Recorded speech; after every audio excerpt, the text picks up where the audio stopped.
අයිබෝවන් සුබ දවසක් ඉතින් සියලු දෙනාට. ඉතින් ලංකාවේ බයික් මිලට මොකද වෙලා තියෙන්නේ? බයික් වලත් ඉතින් මාපියාව ලොකුවටම ගියා. හැබැයි ඉතින් එකපාරටම ස්කූටරයක් ලක්ෂ 6කට විතර ආපුවාම අවුරුදු ගණන් පරණ බයික් ඉතින් වැඩි මිලට දී ගන්න බැරි වුණාම කට්ටිය ටිකක් හිර වුණා වගේ වුණා නේද? බලමුකෝ අද අපි ගිහිල්ලා බයික් වල මිල කොහොමද කියලා. ඉතින් ලංකාවේ කොල්ලෙක්ගේ කෙල්ලෙක්ගේ මුල්ම හීනයක් තමයි බයික් එකක් කියන එක. ඉතින් හැබැයි 2020 වාහන ආනයනය නතර කරාම මේ බයික් හීනේ බොහෝ දුර ගියා. මොකද ලංකාවේ පාවිච්චි කරපු බයික් වල මිල හිතුණු මිල ගණන් වලට දාන්න පටන් ගත්තා. සාමාන්‍යයෙන් 2017 ඩියෝ එකක් බ්‍රෑන්ඩ් නිව්ම ගන්න තිබුණේ සාමාන්‍යයෙන් 2,39,000 2,40,000 අතර වාගේ මිලකට. ඊට වඩා මිල අඩුවෙන් ගත්ත අයත් ඇති. හැබැයි ඔය ඩියෝ එක වාහන ආනයනය නතර කරන්න ගත විතරයි ලක්ෂ 5න් 6න් තමයි මිල දාන්න පටන් ගත්තේ. ඉතින් අපි දන්නවා ලංකාවේ කොයි කවුරුත් වැඩිපුර දුවන කෙනෙක් ගන්න CT100 එකක්. මොකද කියමනට කියන්න තෙල් සුවඳටත් දුවනවා බං ඔය බයික් කියලා. හැබැයි ඉතින් ඔය බයික් වල මිලත් අසාධාරණ විදිහට මිල වැඩි වුණා. ඉතින් කොහොම නමුත් 2025 වාහන ආනයනය කිරීමත් සමග ඔන්න ලංකාවට බයිකුත් ආනයනය කරන්න පටන් ගත්තා. ඉතින් ඒ වෙනකොටත් ලංකාවේ හැම තැනම බයික් සේල් නම් පිරීලා තිබ්බා. අදටත් පාරක ගියොත් එහෙම බයික් සේල් බර ගාණක් අපිට හම්බ වෙනවා. ඔය එක සේල් එක මිල නෙමෙයි අනිත් එකේ තියෙන්නේ. සේල් 10ක් ගත්තොත් ඔය 10 ආකාරක මිලක් තමයි ඔය පරණ බයික් වල තියෙන්නේ. නමුත් ඉතින් අලුතෙන් ලංකාවට බයික් ගෙන එමත් එක්ක ඔය හිතුණු විදිහට බයික් සේල් කරපු කට්ටියන්ට ටිකක් ඉතින් වැඩේ අවුල් වුණා. අපි හැමෝම දන්නවා ලංකාවේ ජනප්‍රියම ස්කූටර් එකක් තමයි ඩියෝ ස්කූටර් එක. ඉතින් ඔය ඩියෝ ස්කූටර් එක සාමාන්‍ය 2018 වගේ උඩ එකක් සාමාන්‍ය ලක්ෂ 5න් උඩ වාගේ දාන්න ගත්තා. සමහරවක ලක්ෂ 7න් උඩ වාගේ දාපු අයත් හිටියා මේ රටේ නැතුව නෙමෙයි. හිතුණු විදිහට මිල දාගෙන ලාභයක් ලබාගෙන ගියා උනාට Honda Dio brand new ආපු බයික් එකත් එක එහෙම මිල ගණන් වලට දැන් ඔය පරණ බයික් විකුණා ගන්න බැරුව තමයි සමහරු ඉන්නේ. දැන් 2018න් උඩ එකක් ලක්ෂ 6යි ගානට දානවා නම් දැන් brand new බයික් එකක් ගිහින් ගන්න පුළුවන් Dio ලගේ ලක්ෂ 6යි 85කට තියෙනවා Dio ලගේ STD එක. එතකොට brand new Dio ලගේ DLXL එක තියෙනවා ලක්ෂ 7යි 30යි. එතකොට ලක්ෂ 6ක් 7ක් දීලා 2018න් උඩ එකක් ගන්නවට වඩා බ්‍රෑන්ඩ් නිව් 2025 එකක් ගන්න එක වාසිද අවාසිද කියලා ඉතින් ඔයාලටම හිතන්න පුළුවන්. මොකද අපේ රටේ පාවිච්චි කරපු බයික් කියන්නේ ඉතින් ආයේ සුපිරිම තමයි. ඉතින් ගතොත් ඉතින් ගන්න ඕනේ හොඳට බලලා නැත්තම් ඉතින් ආයේ පාවිච්චි කරලා නෙමෙයි තියෙන්නේ සමහරක් ඒවා කාලා තියෙන්නේ. ඉතින් මම අද වෙනකොට දැක්කා 2020 ඩියෝ එකක් දාලා තියෙනවා ලක්ෂ 6යි 85කට. ඉතින් ලක්ෂ 6යි 85ක් දීලා ඔය 2020 ඩියෝ එක ගන්නවද නැත්තම් ඉතින් 2025 මේ අලුත්ම ඩියෝ එක ගන්නවද කියලා තීරණය කරන්න වෙලා තියෙනවා ඔයාලට. ගොඩක් සේල් කරන අය කරන වැඩක් තමයි පරණ බයික් ලංකාවේ අස්වල් වලින් ගෙනල්ලා ඒක පොඩ්ඩක් රිපෙයාර් කරලා නිකම් පෙනුමට තියලා හිතුණු මිල ගණන් දාලා විකුණන එක. අනිත් එක තමයි ඉතින් සමහර බයික් වල ඉතින් ඔය සේල් වල තියෙන වල පිටින් පෙනුම විතරයි අතොල ගන්න දෙයක් නැහැ. ඕක අරගෙන ටික දවසක් පාවිච්චි කරනකොට තමයි තේරෙන්නේ අපරාධ මේ බයික් වලට අහුවෙලා මේ බයික් එක ගත්තා කියන එක. සමහර සේල් කරන අය ඉන්නවා ගේන බයික් එක නෙමේ ඒ බයික් එකේ තියෙන හොඳ කෑලි අරගෙන තමන් පදින බයික් එකට දාලා තමන්ගේ ගෙවිච්ච කෑලි ටික දාලා අනිත් බයික් එකට විකුණන අයත් මේ ලංකාවේ නැතුවම නෙමෙයි. සේල් කරන හැමෝම මේ දේ කරනවා කියන එක නෙමෙයි කියන්නේ. හැබැයි ගොඩක් පිරිසක් බලන්නේ තමන්ගේ වාසිය විතරයි. තමන්ට ගානක් තියාගෙන මේ බයික් එක කාගේ හරි අඟේ ගහනවා නම් එච්චරයි කියන අය තමයි ලංකාවේ ගොඩක් ඉන්නේ. ඉතින් ලංකාවේ ගොඩක් දෙනෙක්ගේ ජනප්‍රිය බයික් එකක් තමයි මේ CT100 බයික් එක. මේකේ 2018 වාගේ එකක් සාමාන්‍යයෙන් ලක්ෂ 4යි 90ත් 5යි 10ත් අතර මිලට තමයි දැන් දාලා තියෙන්නේ. එතකොට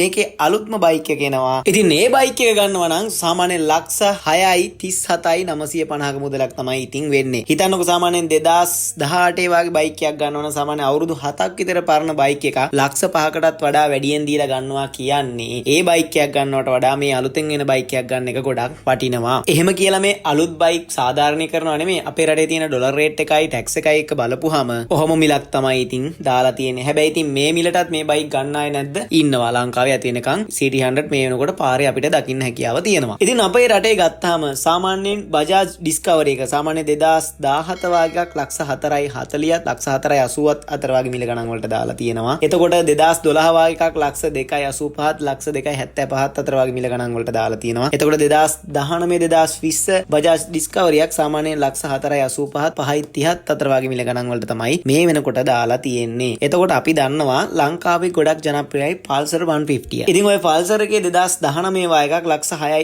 90ත් 7යි 30ත් අතර මිල ගණන් වලට තමයි මේ වෙනකොට දාලා තියෙන්නේ. එතකොට සාමාන්‍යයෙන් FZ එක ගත්තාම FZ version 2 එක තියෙනවා. එතකොට FZ තියෙනවා, FZ version 3 තියෙනවා, FZ S තියෙනවා. ඉතින් ඔය වාගේ බයික් එකක් සාමාන්‍යයෙන් 2018 2019 වාගේ ඒවා ගන්න තියෙන්නේ ලක්ෂ 7න් උඩ තමයි ඕවල මිල දාලා තියෙන්නේ. සාමාන්‍යයෙන් FZ version 2 එකක් 2018 2019 වාගේ එකක් සාමාන්‍යයෙන් ලක්ෂ 8යි 35ත් 8යි 25ත් අතර වාගේ මිල ගණන් වලට තමයි දාලා තියෙන්නේ. එතකොට ඉතින් ලංකාවේ පරණ වාහන වගේම තමයි පරණ බයික් වලත් හිතුණු මිල ගණන් තමයි දාලා තියෙන්නේ. හැබැයි ඉතින් දැන් ලංකාවට අලුතෙන්ම බයික් එන්න පටන් අරන් තියෙනවා. ඉතින් ඒ බයික් වල මිල දාලා තියෙන්නේ මෙන්න මෙහෙමයි. මුලින්ම ගත්තොත් බජාජ් ලගේ Discovery 125 එක සාමාන්‍යයෙන් ලක්ෂ 7.31,950ක මිලක් තමයි දාලා තියෙන්නේ බ්‍රෑන්ඩ් නිව් එක. එතකොට CT100 එක ලක්ෂ 6.37,950ක තමයි දාලා තියෙන්නේ. එතකොට Pulsar ලගේ N160 සාමාන්‍යයෙන් ලක්ෂ 9.34,950ක තමයි දාලා තියෙන්නේ. එතකොට Pulsar ලගේ NS200 එක ලක්ෂ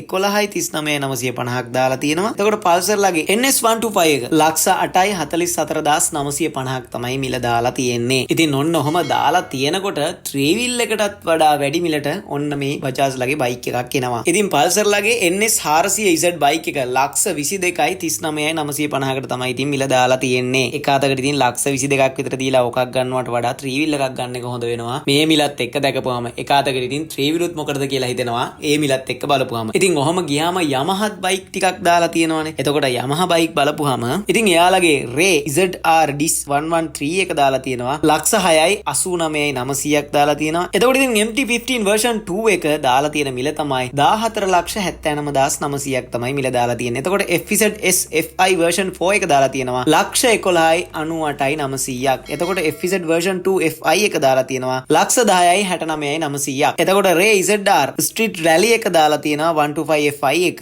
ලක්ෂ 8,54,900ක්. එතකොට ඉතින් Ray ZR 125 FI එක 8,24,900ක් දාලා තියෙනවා. එතකොට Ray ZR Street Rally එක ලක්ෂ 7,19,900ක් තමයි මිල දාලා තියෙන්නේ. ඉතින් එතකොට ඔන්න ඔහොමයි Yamaha අලුත්ම බයික් වල මිල දාලා තියෙන්නේ. ඉතින් මේ වෙනකොට ලංකාවට TVS බයිකුත් ඇවිල්ලා තියෙනවා. ඉතින් මම දැක්කා TVS බයිකුත් ගොඩක් අය අරගෙන තියෙනවා. එතකොට TVS ලගේ රයිඩර් බයික් එක EFI 125 එක සාමාන්‍යයෙන් මිල දාලා තියෙන්නේ යාලා 7,69,000ක් තමයි යාලා මිල දාලා තියෙන්නේ. ඉතින් TVS Ntorq එක සාමාන්‍යයෙන් ඒකේ මිල දාලා තියෙන්නේ 8,39,000ක් තමයි මිල දාලා තියෙන්නේ. ඉතින් TVS ලගේ XL 100 එක ඇවිල්ලා තියෙනවා. ඉතින් ඕක නම් ඉස්සර ගොඩක් අඩුව තිබුණේ. හැබැයි දැන් ඉතින් ඒකේ මිල වෙලා තියෙන්නේ කීයද? 3,99,900යි. ඉතින් ඔන්න ඔහම මිලක් තමයි ඉතින් අලුත් බයික් වල මිල දාලා තියෙන්නේ. ඉතින් මම මේ බයික් වල මිල ගත්තේ යාලගේ FB page වලින් ඒ වගේම යාලගේ වෙබ්සයිට් වලින් අරගෙන තමයි මේ ඔයාලට මේ වීඩියෝ එක කරේ. එතකොට දැන් මේ බයික් එකක් ගන්න කෙනෙක්ට ගන්න පුළුවන් මේකේ මූලික ගෙවීම ගෙවලා මේ බයික් එක ගන්න හැකියාව තියෙනවා. හැබැයි ඉතින්